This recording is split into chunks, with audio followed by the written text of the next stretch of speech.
Hi, this is Sean with TriState Water Works. Should you have your sprinkler looked at in the summertime? So we come out in the springtime, we start it up, make sure it's working properly, and we put a schedule in. But do you have us come back and look at it in the summertime? Why would you do that? Well, here's a couple good reasons.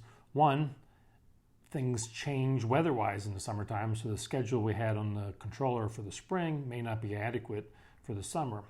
And also in the summertime, we can see issues that weren't apparent during the spring startup. You might have dry spots forming, and sometimes you can't notice those things, but if we see them, then we can address them and get them fixed. And a lot of times things will happen throughout the spring where sprinkler heads are damaged by lawnmowers or bed edging or a cable being installed in your yard. Just so many things that disrupt the soil that can hurt your sprinkler system. So having us check it will make sure it's running efficiently and then we're not wasting water. So we call it a cycle and inspect. It's not as expensive as a spring startup because we're pretty much just going through it a lot quicker, taking a look at any issues, then we'll write up a little report, and if anything needs to be done, we'll get it fixed up for you. Otherwise, you can rest assured that your system's working efficiently and properly.